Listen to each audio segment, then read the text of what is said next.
Have you ever wondered why all these online calorie calculators telling you how many calories you need to eat in order to achieve your goals all come out with different fucking numbers? Isn't that frustrating? Do you find it a bit of a head fuck that you go from one and it says 2,000 calories? You go to another, 1,600. Go to another, 2,500. You don't know where the fuck to start. So in this episode of the show, what I'm going to do is break down for you why that's the case, if it even fucking matters, and what you should do instead. Now, before we get into all of this, I'm going to tell you that I have an online calorie and macro calculator. And I think, despite what I'm going to tell you over the course of the episode of the show, it's really fucking good. Now, you can access that for free by clicking the link in the show notes below. But for now, let's talk about the whole situation around calorie calculators and what is the real good, bad, and indifferent when it comes to actually using them. So the real truth is this: all calorie calculators are inaccurate. And that's coming from someone who's fucking got one, who's offering you to use it. Mine is inaccurate. They are all inaccurate. But that's okay, because they're not trying to be 100% accurate. That's not their job. So often people complain that, well, this one says this one says that, blah, blah, blah, blah, blah, blah, and this didn't work for me. They're not trying to prescribe an exact calorie number specifically for you as an individual. So often they are used not for the purpose that they are intended. That is the first issue that people come across, and I'll come on to what the actual purpose of them is in just a second. Now, without going into a lab and getting all hooked up to some freaking expensive machinery, you are not really going to ever know what your exact basal metabolic rate is. So basal metabolic rate, BMR, is essentially how many calories you're going to burn if you did fuck all day. So your body needs a certain amount of calories and energy to carry out basic functions. That's your BMR, real kind of like simplistic definition. You then add on top of that the movement that you do. So the walking that you do, things like that, and maybe you go to the gym, blah, blah, blah, blah, blah. And there's other things to factor in, like the thermic effect of food and so on and so forth, but you can't really account for that when you actually use a calculator. So there is obviously some margin for error. So we're in this situation where you can't really understand what your BMR actually is unless you go to a lab. That's where you're working for. And then when it comes to adding on how much activity you do, it's going to be different every day. I'm sure that if you wear a Fitbit tracker right now, some days you do 10,242 steps. Some days you do 12,111 steps. Some days you do 9,267 steps. All, therefore, have a different amount of energy burn. Now, you shouldn't go through the situation of trying to go into MyFitnessPal or your Fitbit and trying to figure out, okay, how many exact calories have I burned today and how does that affect how much I should eat? You just don't need to know that information. It doesn't make a material difference. Unless you're going from like massive extremes, from one day doing 10,000 steps to the next day doing none, that's going to affect things, but then you can still average it out across the week.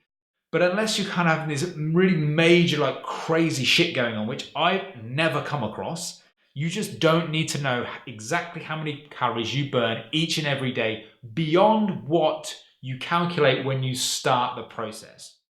So the idea of a calorie calculator is you're just trying to get in the right fucking ballpark. That's all it's there to do. They're not there to give you this one number down to like 4 digits and 3 freaking decimal places that's absolutely nailed on perfect. And the reason for that, the reason why there's so many differences between different calculators is there's multiple ways to calculate it, especially when it comes to BMR.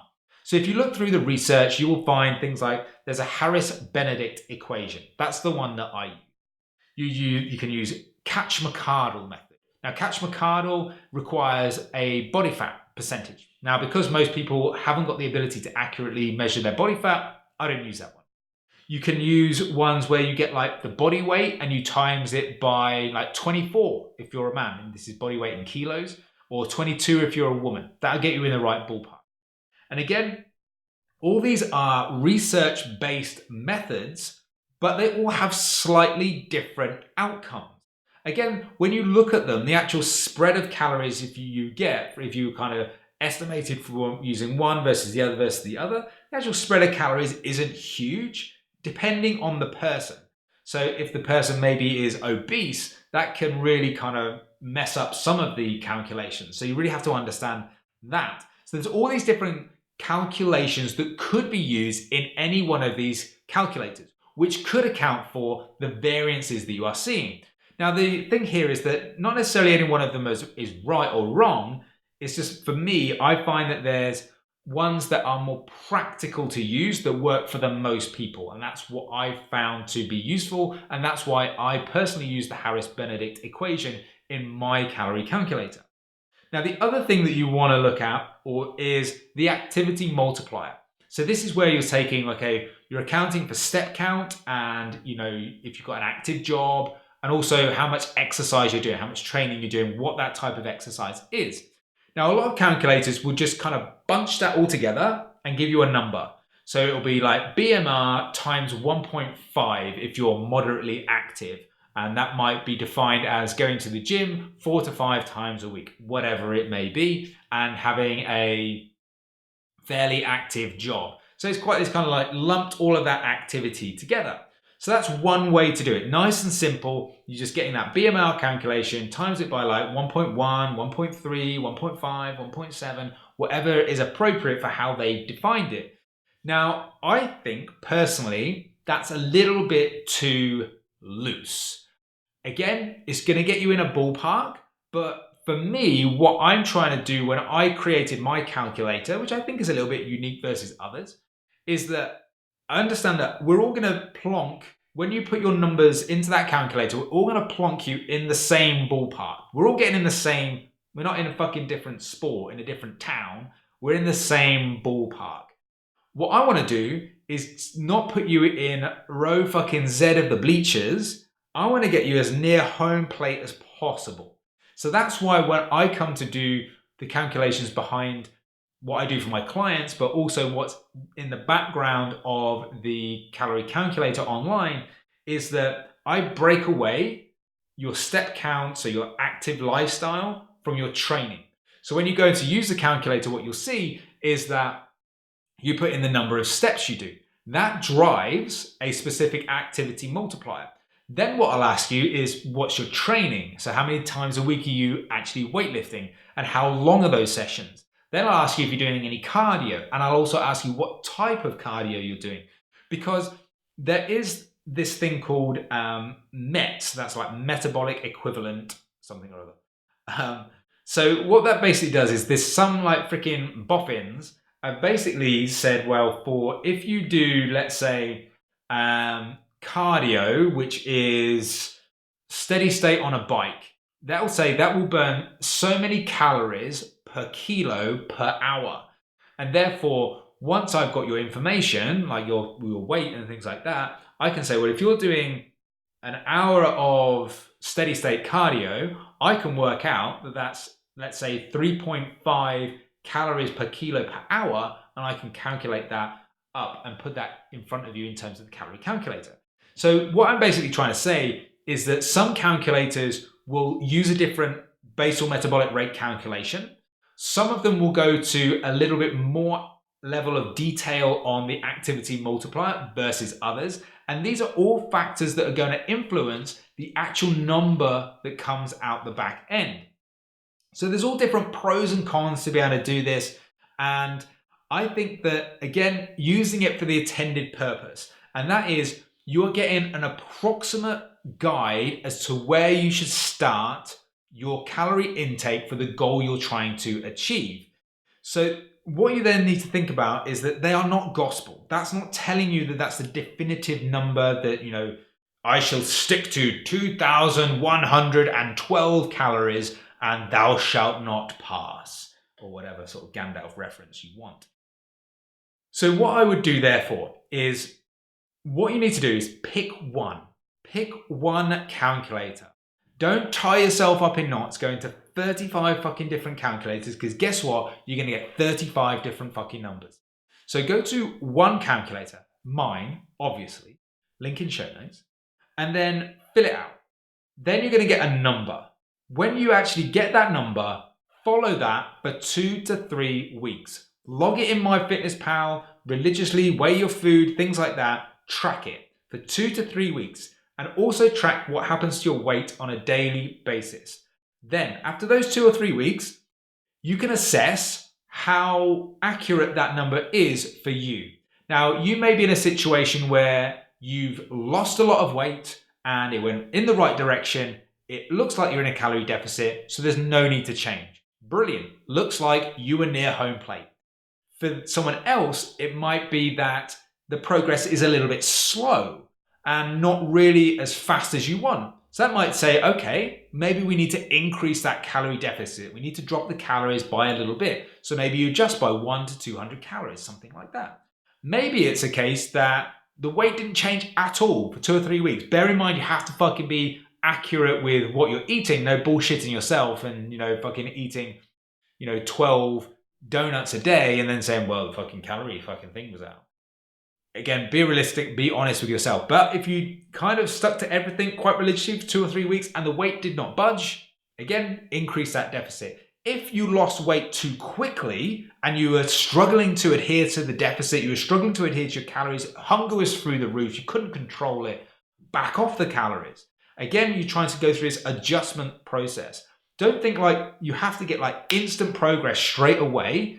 Think about like you're trying to make change over the long period of time. So 2 or 3 weeks to assess whether you're in the right place or not is 2 or 3 weeks well spent. So use those calculators for the reason that they are intended, to get you in the right space from which you then start to adjust and move forward. So it's that simple. The calculators work for the reason that they are intended. They are intended to get you in the right place. They are intended to get you to a point where you can now start to play tunes with your own nutrition.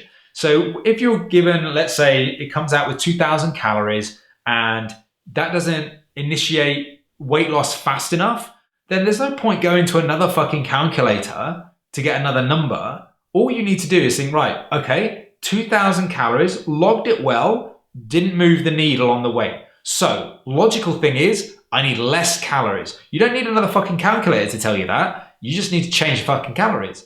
So you just drop it by 100 to 200 calories. Again, monitor it. Was that enough to kickstart it? Was dropping to 1,800 enough to kickstart things and move things forward for yourself? That's kind of where you need to start. Now, if you do go and use my calorie calculator, please remember that the little slidey thing, you have to move it on the calorie deficit. So it will start at minus 40%. Now, there are very few people that want to start at minus 40%. It's just that's the bottom end of the range. Grab the slider, move it left and right to pick a deficit that's more applicable to you. Now, for most people, 10 to 15% is a good place to start.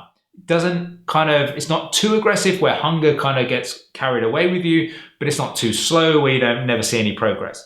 Again, if you get to that point where actually hunger's really good, I'm not really feeling like I'm going to eat my own fucking arm, I can increase my deficit. Again, you don't have to make all of the progress in week 1.